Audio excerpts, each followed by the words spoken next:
Cara, vamos lá, meu amigo. Nós temos ouvido com muita frequência, principalmente pelo fato que aconteceu aqui no Youngcast, onde eu recebi um convidado e ele falou, né, que ele era Uber e tal, e estava um dia fazendo uma viagem, e aí começou a cantar o hino dentro do carro, o passageiro começou a se emocionar, começou a chorar, começou a cantar aquele hino junto com ele, e ele perguntou pro passageiro, falou, cara, você é cristão? Você, pelo jeito que você está cantando aí, de qual igreja que você é? Da Assembleia? E aí o cara falou pra ele, não, cara, eu não sou cristão, eu já fui da Assembleia de Deus, só que hoje eu me encontro na Umbanda. Meu Deus. Um cara que foi da igreja, porque é controverso, né? O cara, ele era de uma igreja bem tradicional, Sim. E agora ele saiu dessa igreja e ele Saiu foi de um pra extremo Umbanda. e foi pra outro. Foi para outro completamente extremo. Isso gerou lá no Instagram uma grande discussão, principalmente nos comentários desse vídeo, né, desse corte. Muitas pessoas elas falando justamente sobre a questão da religiosidade. Algumas pessoas elas utilizavam, né, eu recebi os comentários e eu analisando os comentários, eu percebi que a maioria das pessoas é de gente que já foi da igreja e saiu da igreja, comentando coisas do tipo, poxa, realmente a igreja faz isso, ela coloca as pessoas pra fora, a religiosidade, ela atrapalha as pessoas e afasta as pessoas de Deus. Qual é a sua visão? Nosso primeiro tópico aqui dessa entrevista, cara. Religiosidade. A gente pode de fato dizer que a religiosidade é um mal do século? Yang, a religiosidade é o mal da igreja brasileira. Sabe qual é o maior problema de um religioso? O religioso, ele pensa que é dono da razão. O religioso, ele pensa que ele é dono da verdade. Então, ele tem a ideia dele e ele pensa que todo mundo é obrigado a pensar igual ele pensa. Por exemplo, você pega os religiosos da época de Jesus, os escribas e fariseus. O maior motivo de perseguição deles contra Jesus era porque Jesus entendia a lei de um jeito diferente deles. Sim. Jesus não quis mudar a lei de maneira nenhuma. Jesus só interpretava a lei de uma maneira diferente. Sim. Por isso, eles perseguiam Jesus. Porque tem gente que pensa que você é obrigado a pensar que nem ele. Senão você não presta, senão você não se encaixa na colinha social dele. E por isso perseguiam Jesus. Eles pensavam que eram donos da verdade. Mas aí tinha um problema. Os fariseus pregavam a verdade, mas vivia uma completa mentira. Jesus apareceu e quebrou o protocolo, porque Jesus pregava a verdade, porque ele é a verdade. Por isso os fariseus odiavam ainda mais Jesus, porque é uma coisa que eu aprendi, quem é de verdade sempre vai incomodar quem é de mentira. Uau. Então, o maior problema de um religioso é ver um pecador que assume ser pecador e se comporta como alguém falho. O problema do religioso é que ele acha que ele é santo demais, perfeito demais, mantém uma pose que não é verdadeira, não é real, ele não é a quarta pessoa da Trindade como ele pensa que é, e ele pensa que todo mundo precisa manter essa pose falsa dele. Tanto é que das maiores críticas de Jesus ali nos evangelhos não é contra o pecado. Jesus corrige o pecado, porque pecado é errado e pronto, ok? Só que a maior crítica de Jesus nos evangelhos é contra a hipocrisia. Hipocrisia. Isso, entendeu? E o que a gente vive hoje na igreja brasileira são muitas pessoas hipócritas. Elas, é uma frase até um pouco chula, mas muito verdadeira. O problema de quem gospe muita verdade é que acaba se engasgando com a hipocrisia. Quem gosta de muita santidade acaba se engasgando com a hipocrisia. Torneira apertada demais tem vazamento. Essa é a frase da vovó, né? Teologia da vovó. Então, Yang, eu acredito assim que as pessoas, elas precisam tomar cuidado com a religiosidade. Porque o religioso não sabe que é religioso. Você entendeu? Ele não percebe. E aí a gente entra num ponto muito interessante, né? A gente falou sobre a hipocrisia. E o mal do religioso, um dos maus do religioso é a hipocrisia. Ele fala uma coisa e vive outra. E tem uma frase que tá martelando na minha cabeça esses dias. Yang, não adianta você dizer que é do céu se você se comporta como quem vai pro inferno. Não, para que eu vou descer. Calma, vamos lá. Não adianta dizer que é do céu se você se comporta como quem vai pro inferno. Até porque as suas palavras revelam o que você sabe, mas aquilo que você faz revela quem você é. Eu não quero saber o que você fala. Falar até papagaio fala. Eu quero ver o que você faz. A gente olha para essas pessoas religiosas, elas falam muito, adoram impor regras para a vida dos outros, adoram corrigir os outros, mas na hora que você olha para a vida delas, elas não cumprem 10% daquilo que pregam. Era o mal dos fariseus. Eles pregavam uma verdade tão dura, mas tão pesada, que nem eles davam conta de vivê-la. Então, Jesus disse assim, olha, você conhece a árvore pelo fruto. Não é pela fala. Falar é muito fácil. Eu não estou preocupado com o que você fala. Eu quero saber o que você faz. É o que você faz que vai revelar quem você é de verdade. São suas posturas. E tem outra. Quem faz muito, fala pouco. Quem fala muito, não faz nada. O que você fala realça um personagem que você criou. O que você faz traz a verdade de quem você é. Porque você falar, você consegue manipular suas palavras. Agora, ações são condicionadas àquilo que a gente está vivendo, é instintivo. Ações são instintivas, né? Agora, fala nem sempre. Apesar de que na maioria das vezes a gente acaba falando, mas se você conseguir se controlar mesmo, você consegue montar um personagem, como tem muitos por aí.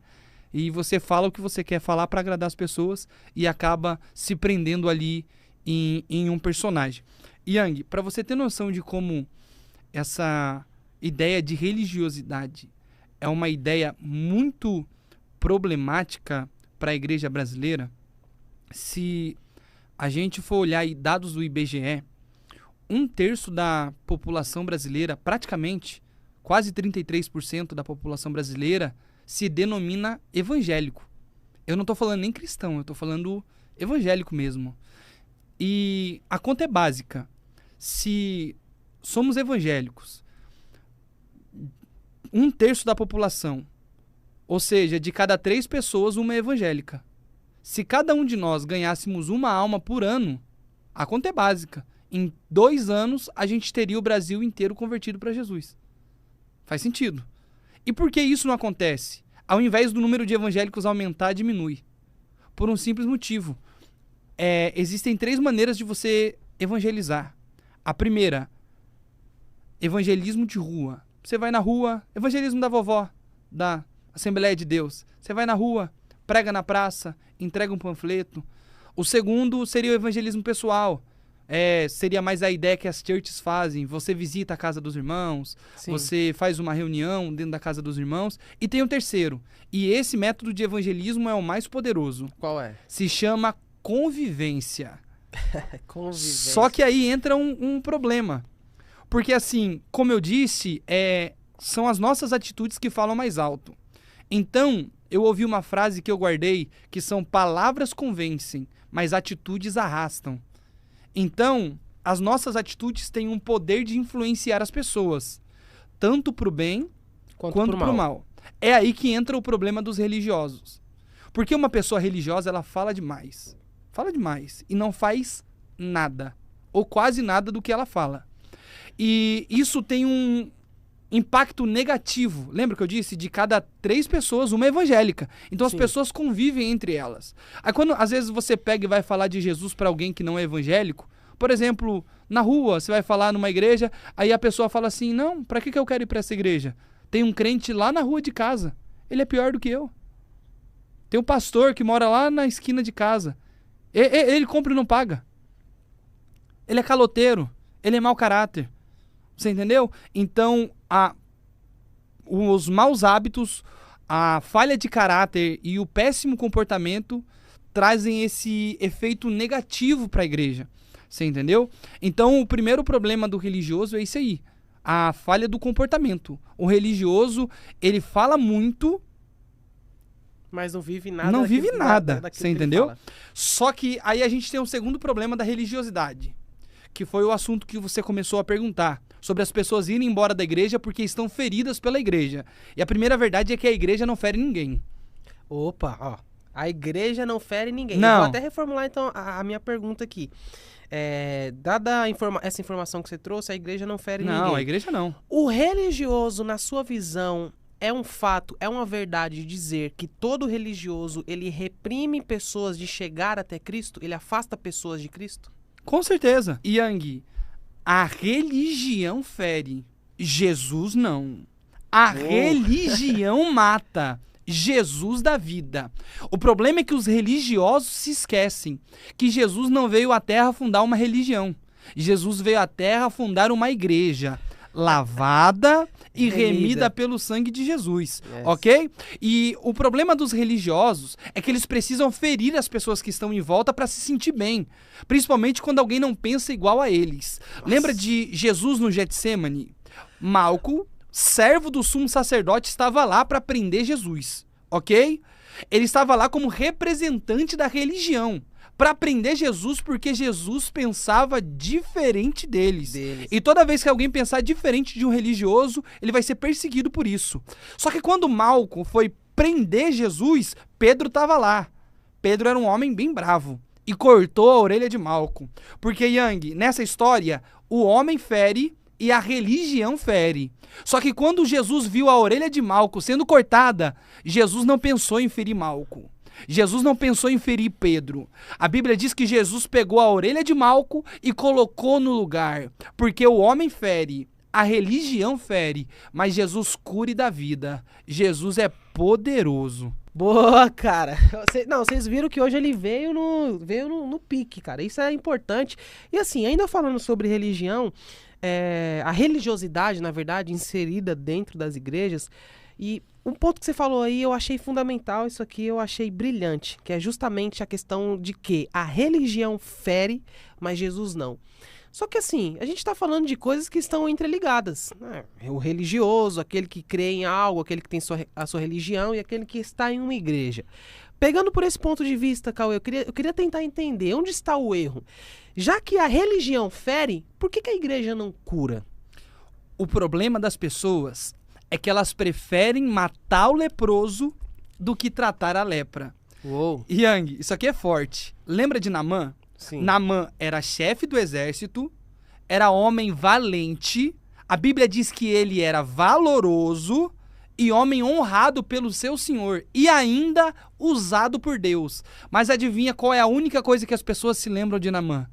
Que ele era leproso. Sabe por quê? Porque a maioria das pessoas não tem remédio para curar as feridas, mas tem dedo para apontar os defeitos. Só que as pessoas se esquecem, lepra é uma doença e ninguém fica doente porque quer. Sim. Então a gente precisa entender que ao invés de matar quem tá leproso, nós precisamos aprender a levar a cura para essas pessoas. Por exemplo, tem muita gente que quando vê um pregador caindo, prefere terminar de matar o cara, compartilha o erro. Não, estende a mão para ajudar. Não tô dizendo que o certo é errado e que o errado é certo. O errado é errado e ponto. Só que é uma coisa que eu aprendi. Pecado é pecado, mas tem perdão. Tem cura e tem transformação. A gente tem que aprender com a menina da casa de Naamã. Ela viu a lepra de Naamã. Só que a primeira coisa que ela fez foi dizer: se o meu senhor conhecesse o profeta que tem em Samaria, ele nunca mais seria o mesmo. Ela viu a lepra, mas ela não apontou a lepra, ela apontou a cura. A gente precisa aprender a parar de apontar o defeito e o pecado dos outros e começar a apontar para Jesus, porque Jesus é poderoso para curar qualquer ferida, qualquer lepra, qualquer doença. Jesus é poderoso. Até porque é muito fácil ser a igreja que exclui os leprosos. Difícil é ser o hospital que trata a lepra. Cara, muito bom, muito bom. Agora, outro ponto aqui, e assim, eu já quero até deixar claro, nós não somos contra a igreja, gente. Não, eu sou da Assembleia de Deus de Madureira, tá? Eu sou contra os religiosos. Isso, não somos contra a igreja, mas assim, o religioso, ele é um perfil que precisa de fato ser denunciado. E tratado, né? Denunciado e tratado, porque muitas pessoas elas precisam ter um encontro com Cristo, mas elas acabam encontrando barreiras que são criadas por pessoas e acabam não conseguindo encontrar Cristo. E é justamente nesse ponto, nesse pensamento, Cauê, assim, eu cresci ouvindo os meus pais dizerem que se você pegar uma laranja podre e colocar ela com as outras laranjas também vão apodrecer. Pensando nisso e tratando sobre o religioso, que é o que nós estamos falando aqui, o quanto é prejudicial um religioso, né, um cristão ali 100% religioso dentro de uma igreja, para a pessoa que quer encontrar com Cristo. O quanto um religioso ele pode ser prejudicial no caminho de uma pessoa que quer se encontrar com Cristo. Ô Yang, como eu já estava dizendo, o religioso ele tem a capacidade de dar um mau exemplo, né? porque ele fala uma coisa e vive outra, e ele acaba afastando as pessoas dele, da igreja e de Cristo, sem perceber. E os maiores afetados por um religioso são as pessoas que vivem mais próximas dele. Tem aquela frase, né, que virou moda de coach: você é a soma da convivência com as 5 pessoas mais próximas de você. Qualquer podcast você vai ouvir isso aí. Sim. E Jesus disse, né, a Bíblia diz, aliás, anda com tolo e você vai sofrer suas consequências. Está escrito. Então, eu acredito que os maiores prejudicados pela convivência com o religioso são os familiares. Porque uma coisa, Yang, que eu tenho certeza do que eu tô falando, Yang, o religioso, ele nunca vai conseguir ganhar sua casa para Jesus. E tem um grande problema nisso. Porque não adianta ganhar o mundo todo e perder a sua própria casa. Jesus disse que aquele que não cuida dos seus é pior do que o incrédulo e já negou a fé. Quando eu digo isso, eu lembro de Gideão. Deus apareceu para Gideão e disse: Gideão, eu quero te usar para libertar Israel. Só que tem um detalhe. Antes de Deus usar Gideão para libertar a nação, Deus disse: Gideão, entra na casa do seu pai e quebra o altar de Baal que está lá. Até porque, Yang, não adianta querer libertar uma nação, sendo que ainda tem um altar de Baal dentro da sua casa. Antes de Deus te usar para libertar do lado de fora, Deus vai te usar para libertar do lado de dentro. Até porque ser profeta para a casa dos outros é muito fácil. Difícil é ser profeta dentro da sua casa, onde todo mundo conhece os seus defeitos e as suas falhas. Eu prefiro ser um derrotado fora de casa do que ser um derrotado dentro dela. Legal, muito bom, muito bom. Faz sentido. E assim, eu estava justamente pensando, conforme você estava falando aí, né, a questão do religioso, eu estava pensando sobre Judas, cara. Porque assim, Judas, ele foi um cara, pode dizer que Judas foi uma laranja podre, mas, né, talvez isso tenha sido a própria gestão, a liderança de Jesus. Mas a gente percebe que os outros discípulos, eles não se contaminaram, né? Não foram também assim como Judas. Quais lições que você acha que a gente consegue extrair desse personagem chamado Judas, tão enigmático? Uau. Ô Yankee, então, Judas, a gente apedreja Judas, assim, num limite, né? Só que Judas não foi o único que abandonou Jesus. Pedro também. E, aliás, se for falar de traição mesmo, a traição de Pedro é pior, né? Porque Judas não tinha prometido nada. Pedro disse: eu vou estar contigo até depois da morte. Tamo junto. Hashtag tamo junto, né? Famoso tamo junto.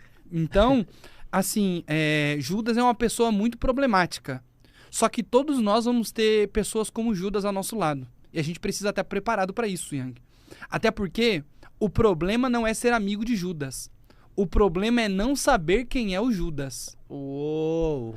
Jesus sabia exatamente quem eram seus discípulos. Por isso, mesmo depois de ser traído por Judas, Jesus continuou chamando ele de amigo.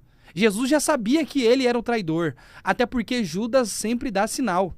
Só que, Yang, a gente se ilude demais com as amizades e a gente não procura saber quem são as pessoas que estão do nosso lado. A gente se ilude com um rostinho bonito, com dinheiro no bolso, com fala engraçada, e a gente vai deixando as pessoas se aproximar de nós e não procuramos nem ao menos saber quem eles são. Só que Jesus sabia exatamente quem eram seus discípulos. Por isso que o único discípulo que teve o privilégio de deitar no colo de Jesus e sentir as batidas do seu coração foi João, que também foi o único que ficou com Jesus na hora da cruz. Porque, Yang, o problema não é sentar na mesa, o problema é abrir o seu coração.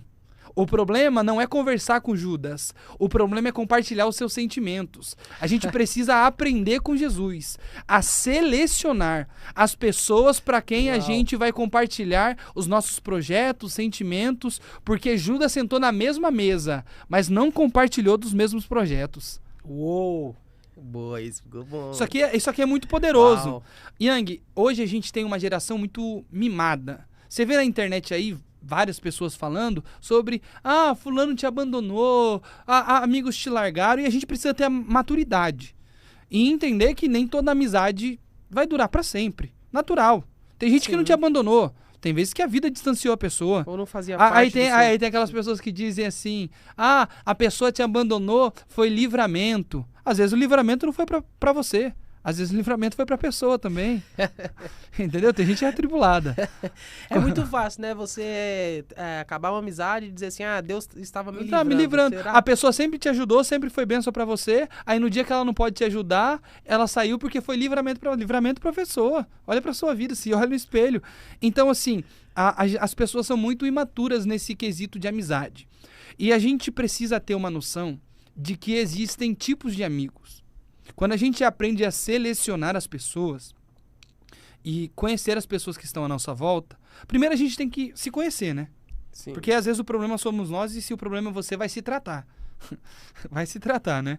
Então, só que, vamos lá, eu não sou problemático. Certo. Eu preciso aprender a selecionar as pessoas que estão ao meu lado. Ok? Ok.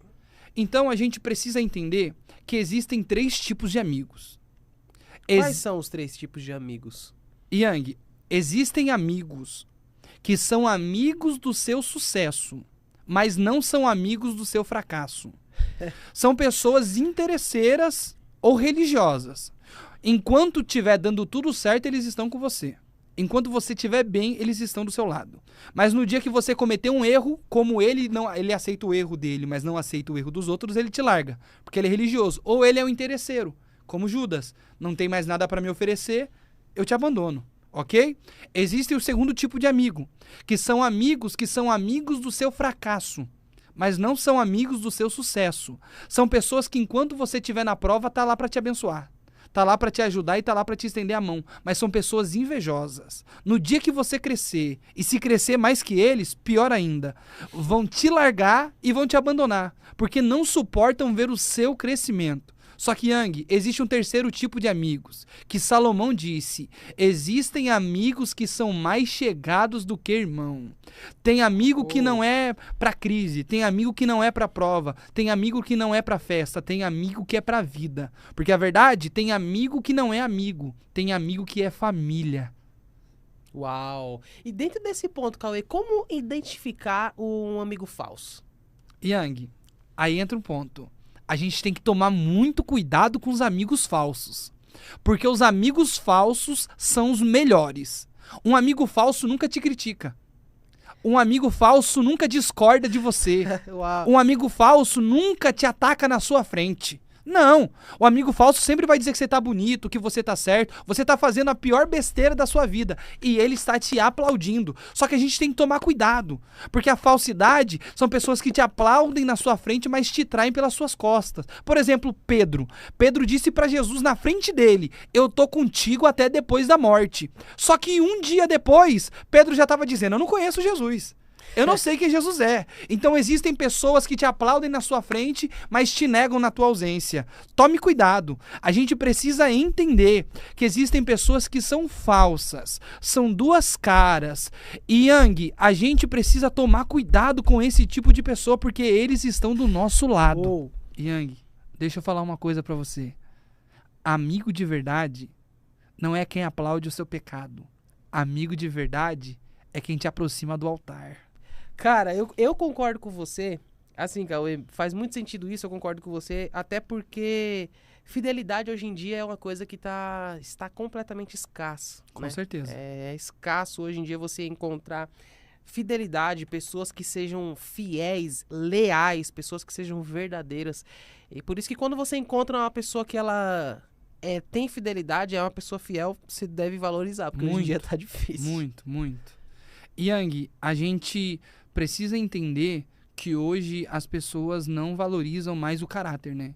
Hoje as pessoas valorizam muito os a bens, aparência, a conta bancária, o dinheiro. o que tem, sim. É, exatamente. Por isso que a gente está tendo muitas pessoas vaidosas e poucas pessoas com caráter. Você pode olhar e falar assim, ó, esse tem caráter.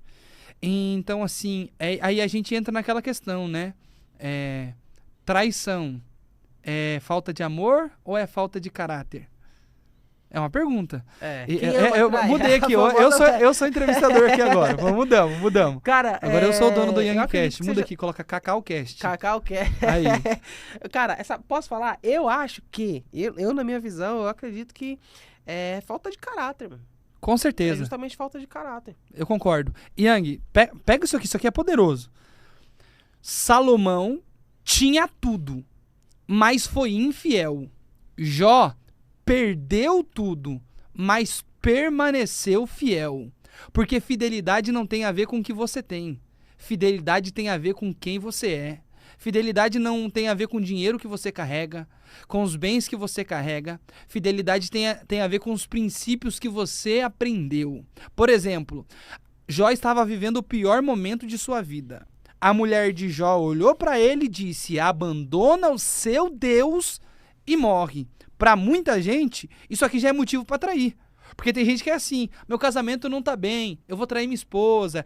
Traiu por quê? Porque eu tava vivendo uma fase ruim. Só que aí entra um ponto: fidelidade não tem a ver com a fase que você está vivendo. Fidelidade tem a ver com os princípios que você carrega.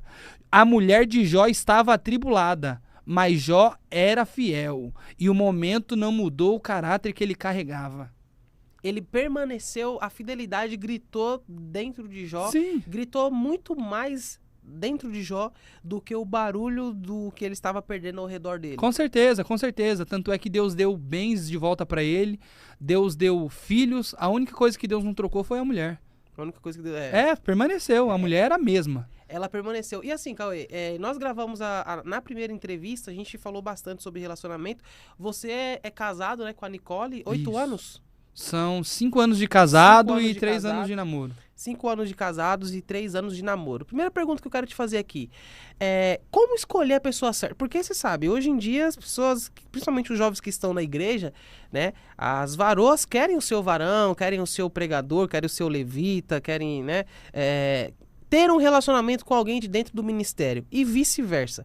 E isso levanta, né, aquela questão dos critérios, dos filtros, da escolha, a importância dessa escolha, visto que você está escolhendo alguém para compartilhar parte da sua vida. Como você enxerga isso? Como escolher a pessoa certa para casar? Como eu sei que a pessoa é certa para mim? Yang, escolher a pessoa certa para casar é muito difícil. Mas assim, se eu pudesse dar um conselho, eu diria: ore e confie totalmente em Deus. Até porque Provérbios 19:14 diz que o homem pode herdar de os seus pais dinheiro, riquezas e bens. Porém, só Deus pode te dar uma mulher sábia. Uau. Ou seja, o único que pode te dar um casamento bem-sucedido é Deus. Porque assim, Yang, o coração do homem pode fazer plano, mas a resposta certa vem da boca de Deus. Então, às vezes, nós olhamos para uma pessoa e nós pensamos: ela é perfeita para mim. Só que Deus conhece o coração. A gente só vê a aparência. Por mais que nós convivamos com a pessoa durante um tempo, existem pessoas que são muito boas em usar máscara, que é o assunto que nós estamos falando aqui até agora. Sim. Existem pessoas que são mascaradas e conseguem... Aí entra aquela frase: eu casei com outra pessoa, meu marido mudou, minha esposa... Não, ele só não revelou quem era de verdade. Porém, quando você ora e confia totalmente em Deus, Deus tira as máscaras e Deus te revela quem é a pessoa certa. É nisso que eu acredito e esses são os princípios que eu carrego para minha vida. A Nicole, o nosso casamento tanto é fruto da minha oração quanto das orações dela, e Deus foi alinhando as coisas, e foram se acertando, e nós entendemos que ela era a minha varoa, eu era o vaso dela. E por que hoje em dia, por que tantos casamentos estão acabando, cara? A gente nunca se falou tanto sobre divórcio, sobre fim de relacionamento quanto nos tempos atuais, cara. A gente tem falado muito isso aqui. Na sua visão, por que os casamentos hoje, dentro da igreja, o casamento do cristão, ele está acabando? Yang, as pessoas estão achando que a vida é um morango. As pessoas estão achando que casar é fácil. Só que a gente precisa entender: casamento é sacrifício. Hoje as pessoas querem casar para ser feliz e não para fazer o outro feliz. Yang, o primeiro casamento da Bíblia, Adão e Eva, ok? Foi o primeiro casal da Bíblia. Deus deu uma mulher para Adão. Só que antes de Deus dar uma mulher para Adão, primeiro Deus arrancou um pedaço da costela dele. O problema das pessoas de hoje, principalmente os homens, eles querem se casar, mas eles não estão dispostos a sacrificar nada. Adão sacrificou uma costela. Aí você vê os homens querendo casar, mas não estão dispostos a deixar de ser moleques. não querem virar homens, não querem sacrificar nada e pensam que vão conseguir manter um relacionamento sem sacrifício. Só que a base do casamento é o sacrifício. Jesus disse que o papel do homem é amar a sua esposa como Cristo amou a igreja. Yang, como que Cristo amou a igreja? Morrendo na cruz do Calvário, se sacrificando por nós. Então eu acredito que o maior problema de hoje são as pessoas não quererem se sacrificar. Aí você pega lá uma pessoa que é infeliz e ela quer casar para ser feliz. Só que, Yang, eu aprendi na matemática que mais com mais é mais. Menos com menos é menos. Yes. Mais com menos é menos. Yang, porque hoje a gente tem esse problema de uma pessoa que é infeliz e ela quer casar para ser feliz. Se eu não consigo ser feliz sozinho, só com os meus problemas, como eu vou conseguir ser feliz com o meu problema, mais o problema da minha esposa? Com o meu problema, mais o problema do meu marido. Então, primeiro eu tenho que ser bem resolvido, bem tratado, feliz. E depois eu vou dividir a minha felicidade com a minha esposa. E nós dois seremos felizes juntos. É nisso que eu acredito. Boa, porque isso eu concordo também assim, eu penso também assim, porque não adianta você querer buscar a felicidade apenas em um relacionamento se você não for uma pessoa feliz, né? Se você entrar em um relacionamento, um noivado, um casamento, pensando que você só vai ser feliz quando você estiver em um e não ser uma pessoa feliz antes de entrar em um, possa ser que você seja o livramento de alguém, né? Possa ser que você seja a pessoa que está em um relacionamento, está em um casamento, mas você pode fazer uma outra pessoa sofrer e também acabar sofrendo, porque a felicidade ela não tem que estar ali implementada diretamente a um relacionamento. A felicidade é um estado, é uma forma de se viver feliz. E Cauê, nesse ponto assim, cara, justamente falando sobre caráter, é algo complexo, né? É algo meio complexo porque, entrei no relacionamento e aí eu preciso olhar as atitudes da pessoa, mas a maioria das pessoas, ou algumas, tem essa habilidade, como você falou, elas conseguem colocar uma máscara, elas conseguem disfarçar uma boa intenção, disfarçar um mau caráter. As pessoas, elas conseguem fazer isso. Como eu posso ter isso em mente e eu consigo reconhecer o caráter de alguém? Como é possível você identificar uma pessoa que ela tem um mau caráter, mas está se passando por uma pessoa de bom caráter? Yang, eu aprendi, se você quer conhecer alguém, veja como ele trata quem não tem nada para lhe oferecer. Uou! Quer saber quem é a pessoa? Veja como Uau. ele trata quem está abaixo dele. Porque tratar bem quem tem alguma coisa para te oferecer é muito fácil. É muito fácil ser legalzinho, bonzinho, com quem pode te abençoar, com quem pode te ajudar, com quem pode te dar prazer, com quem pode te dar carinho, com quem pode te levantar. Difícil, Yang, é manter uma pose boa com quem não tem mais nada para te oferecer. Porque tem gente que é assim, quando eles estão do lado de alguém que tem algo para oferecer, ele é uma ovelha. Mas quando ele está do lado de alguém que não tem nada, que não pode abençoar nada, ele tira a roupa de ovelha e revela o lobo que ele é. Você falando aí, por incrível que pareça, olha só que legal, você falando sobre a questão de casamento, né, a questão de relacionamento, eu fiquei muito com uma frase na minha mente, e essa frase era basicamente aquela: o noivo vem aí, né, porque o noivo ele vem buscar uma noiva, buscar a sua noiva, Eu creio nisso. que é a igreja. Cara, como você enxerga hoje, né, no século atual, nós temos tanta escassez de pregações que falem sobre o arrebatamento, que falem sobre a volta de Cristo, sendo que este é o evento mais importante de todos os tempos. Yang, muitas pessoas pararam de pregar sobre o assunto. Tem até aquele louvor que tá em alta agora, né? Porque pararam de falar do céu. Yes. Isso aí, tá todo mundo cantando. E assim, Yang, uma verdade, muitas pessoas não querem mais anunciar a vinda de Jesus. Só que tem um detalhe: a vinda de Cristo não é uma mensagem anunciada apenas por homens. Até porque toda vez que a terra treme, a terra anuncia: Jesus está voltando. Todas as vezes que os céus dão sinais, os céus estão anunciando: Jesus está voltando. Todas as vezes que as nações entram em guerra, as nações estão gritando para todo mundo ouvir: Jesus está voltando.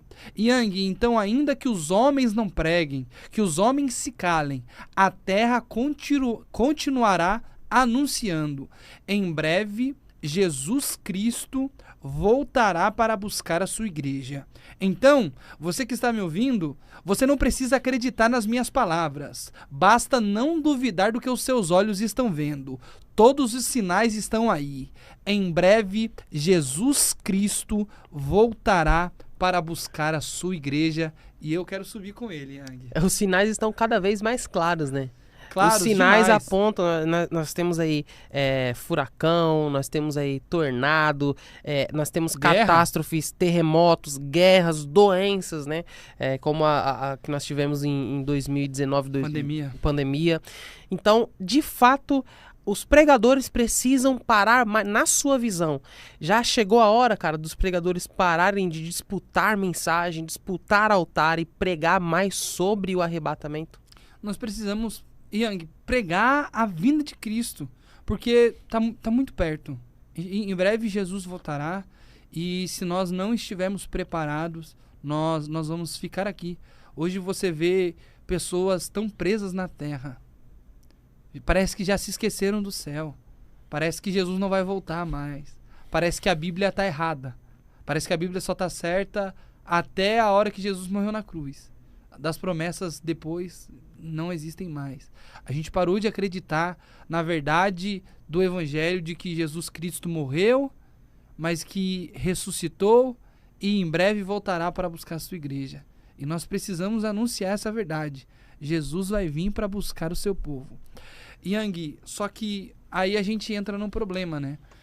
Os pregadores hoje, eles não querem mais pregar o que a Bíblia diz. Hoje você tem uma coisa que tira minha paciência, que é o momento raivinha do podcast. Yang, tem uma coisa que me deixa nervoso. É às vezes quando eu sento para ouvir um pregador. Ele abre o texto e começa a ler, e quando ele vai pregar ele diz: na minha opinião, irmão, eu não quero saber sua opinião. Se eu quisesse saber sua opinião, eu ia lá na sua casa e perguntava. Se eu estou na casa de Deus, eu quero ouvir a voz de Deus. Eu quero ouvir a palavra de Deus. Então, se nós voltarmos a pregar a palavra genuína, a mensagem da cruz, o poder do Espírito Santo, o arrebatamento, eu creio que muitas coisas acontecerão em nosso meio. Esse ponto aí, né, sobre justamente essa questão de as pessoas elas pregarem o evangelho, os pregadores pregarem o evangelho e focarem na volta de Jesus, né? Tem muitos que têm medo de, não, mas vai fechar a agenda, vou ser criticado. Aí vem a pergunta, um pregador ele deve temer uma crítica? Não. O pregador que teme a crítica ainda não sentiu o peso da chamada. Entendeu? Eu acredito que, assim, a gente precisa aprender a lidar com as críticas também. Tem muita gente infantil hoje na igreja. Ministério não é para crente fraco, ok? Ministério é para quem tem estrutura. E, Yang, as críticas fazem parte. E a gente precisa entender que existem dois níveis de críticas. Existem críticas que são destrutivas, porém existem críticas que são construtivas. E nem todo mundo que te critica é porque te odeia. Você já viu essas pessoas vítimas, né? Entrou lá, 1000 pessoas comentou e uma pessoa comentou criticando ele fica todo dodói por causa da crítica. E às vezes a crítica é verdadeira, a pessoa que está criticando está certa. Então a gente precisa aprender que quando se trata de crítica tem 2 pontos. A gente tem o ponto de olhar e falar, poxa, isso aqui é verdade, eu preciso mudar. E tem um ponto de, esse cara tá falando bobeira. Se ele tá falando bobeira, descarta o que ele falou e não ouça. Então, o pregador do evangelho, ele precisa saber lidar com as críticas. Jesus disse que a gente seria perseguido, quanto mais criticado. Então, acho que isso faz parte. Um pregador, ele não pode se abalar por conta das críticas. Um pregador que se abala por conta das críticas, ele não está preparado para viver um ministério sadio na presença de Deus. Não está. E qual é a sua visão, Cauê, com relação a pessoas que vivem para criticar as outras? Yang, gente desocupada critica mesmo. Gente desocupada ataca mesmo. Só que é aquela frase: antes de olhar quem te critica, antes de ouvir a crítica, ouça a vida de quem te criticou. Porque não adianta você querer receber uma crítica de alguém que nunca construiu nada. Tem gente que é muito bom para falar e péssimo para fazer. E existem pessoas, e isso é um grande medo que eu tenho de verdade.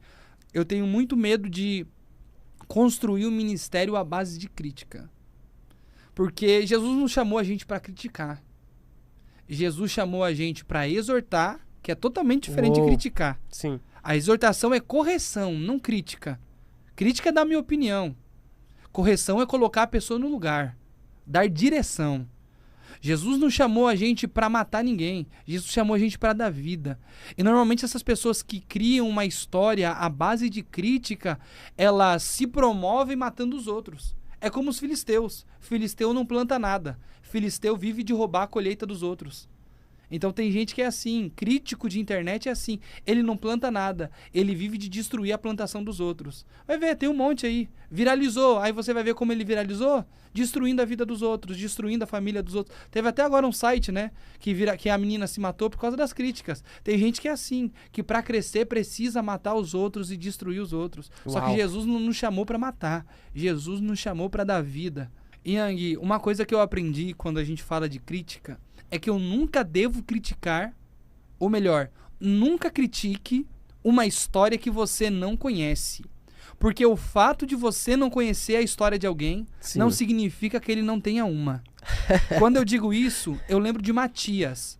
Quando Judas se mata, os discípulos, agora apóstolos, precisavam escolher alguém para substituí-los. E tinha alguns critérios. E um deles era: precisamos escolher alguém que esteve com a gente em todo o tempo. Está escrito desse jeito. Sim. Em todo o tempo que Jesus esteve conosco. Ou seja, Matias estava lá há muito tempo. Só que ninguém sabia o seu nome. Sabe por quê? Porque o Matias é o tipo de pessoa que não tem nome, mas tem história. E sabe qual que é o mal dessa geração? A gente só valoriza a história de pessoas que têm nome. E a gente precisa aprender que as melhores e maiores histórias não estão estampadas em um jornal. As maiores histórias não estão sendo contadas na internet. As maiores histórias estão sendo vividas no secreto. Estão sendo vividas... As maiores histórias estão sendo vividas Eu acredito no nisso. secreto. E ainda nesse ponto, assim, sobre crítica, você já passou alguma vez, assim, por alguma situação de crítica, de desprezo no seu ministério? Ô Yang, teve uma vez que eu fui pregar em um outro estado. Eu não vou falar muito estado, senão eu entrego onde foi. Mas eu fui pregar em um outro estado e eu fiquei alojado na casa do pastor. E ficou eu e outros pregadores. E no primeiro dia, o pastor olhou pra mim e perguntou: você tem teologia? O pastor fez essa pergunta. O pastor perguntou pra mim: você tem teologia? E eu respondi pra ele: eu tenho o básico. Todo mundo da sala começou a dar risada da minha cara. O pastor abriu uma gaveta, tirou 20 certificados de teologia e começou a jogar na minha cara. Olha, básico em teologia eu tenho 20. Na época eu ainda não tinha terminado a faculdade. E começou a jogar na minha cara e disse assim: ó, pra limpar o banheiro da minha igreja, tem que ter bacharel em teologia. Eu respeitei o pastor, engoli aquilo a seco e fui orar. Falei: Deus, me honra aqui. Eu nunca peço isso, mas dessa vez eu te peço, me honra aqui. E Yang, um dia depois que eu voltei do culto, estava indo para casa dele. Para você ter noção, o nível de rejeição que ele teve comigo, ele colocou eu para pregar para 2 pessoas todos os dias. Culto no lar, para 2 pessoas, porque ele dizia que eu não era digno de pregar nas congregações dele. Eu pregava para 2 pessoas e teve um dia que ele viu um DVDzinho na minha mão. Daquele antigo, da época. Sim. E na época era coisa muito top ter DVD, e eu tinha ganhado de um amigo meu. E quando ele viu o DVD, ele comprou um e subiu pro quarto para dormir. Só que ele me contou depois. Quando ele deitou para dormir, o Espírito Santo acordou ele e disse: você não vai dormir. Você vai colocar o DVD do meu servo. Porque você vai ver a forma que eu uso ele para falar contigo. E ele me ligou no outro dia e disse: Cauê, prega na minha igreja sábado, porque Deus falou comigo. Yang, quando eu cheguei lá, ele disse: me perdoa. Eu te humilhei a semana inteira. Você não reagiu. Só que Deus falou comigo: você vai honrar o meu servo. E quando eu vi o seu DVD pregando, eu fiquei doido. Eu nunca tinha visto um jovem tão novo pregando como você prega. Yang, ele me deu o microfone, ele me deu 25 minutos para pregar, eu lembro até hoje. Quando eu terminei de pregar, todos os obreiros do altar estavam prostrados, chorando e dizendo, eu quero receber essa unção que esse menino tem. Uau. Então, quando você não rebate as críticas, é o próprio Deus que vai preparar a oportunidade para poder te honrar. Uau. Eu acredito nisso. Você vive constantemente assim, ô Cauê, eu queria te fazer essa pergunta. Como você se prepara para pregar em uma igreja? Como que você lê a Bíblia, você estuda a Bíblia, você ora, você jejua? Como que é o seu devocional para exercer essa responsabilidade que você carrega? Vamos lá, Yang, eu sou o tipo de pessoa que eu faço um devocional básico todos os dias, porém quando eu pego para estudar, me tranco num quarto, eu fico normalmente 1 ou 2 dias direto, assim, da hora que eu acordo até a hora que eu durmo, sem comer, sem conversar, sem mexer no celular. Normalmente eu gosto muito de ouvir a Bíblia falada, com a voz do Cid Moreira. Eu ouço ali, porque eu tenho facilidade de decorar as coisas que eu ouço, então eu vou ouvindo o Cid Moreira, leio alguns livros, e quando chega uma hora que você não aguenta mais ler, e também com fone de ouvido, acaba doendo um pouco o ouvido, eu tiro o fone e coloco algumas pregações sobre o tema que eu estou estudando. Principalmente de alguns professores que eu tenho, de alguns cursos teológicos que eu faço parte, online. Sim. Então eu coloco lá para eu poder assistir. E esse é o meu método de estudo, né? Agora, oração, eu sou apaixonado em orar no chuveiro. Yang, eu sou apaixonado para isso. Agora sim, eu não estudo para montar mensagem. Eu não estudo para montar uma pregação, ok? Eu não leio a Bíblia para montar a pregação. Eu leio a Bíblia para montar um caráter, para poder ser moldado. Porque a partir do momento que você começa a ler a Bíblia só para poder montar a pregação, você se torna um viciado nisso, né? Aí vira só trabalho. E assim, não pode, você entendeu? A Bíblia tem que ser o manual de transformação do cristão. Boa. É nisso que eu acredito. Aí me perguntaram esses dias, Cauê, como eu tenho que ler a Bíblia? E eu acredito assim, nós temos que ler a Bíblia como se a Bíblia fosse um livro normal. Porque, Yang, quando você lê a Bíblia pensando que ela é um livro normal, aí você descobre que de normal a Bíblia não tem nada. A Bíblia é o livro mais transformador da história. Teve um homem que escreveu e ele conta a história dizendo: eu procurei todos os defeitos da Bíblia, li ela e encontrei vários, só que nenhum dos defeitos estavam na Bíblia. Todos os defeitos estavam em mim. Billy Graham disse que a Bíblia é o livro mais atual da história. A Bíblia é mais atual do que o jornal de amanhã. A Bíblia é poderosa, Yang.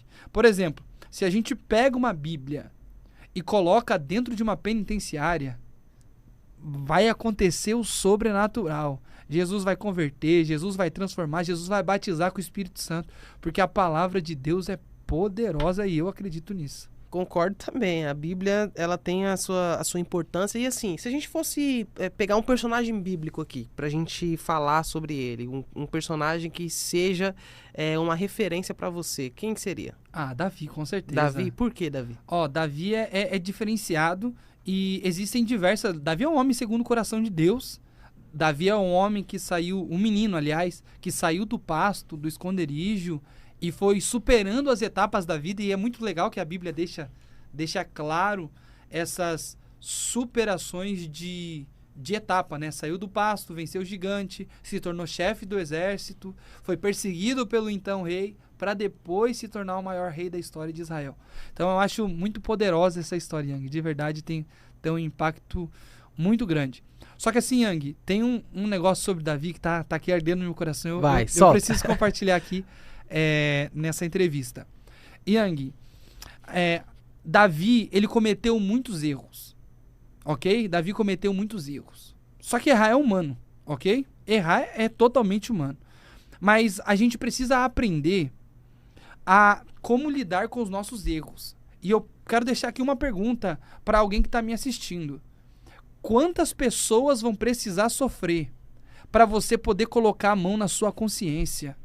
Você precisa aprender que nós não somos os únicos afetados pelos nossos erros. Yang, teve o dia que Davi se prostituiu, se deitou com Betseba.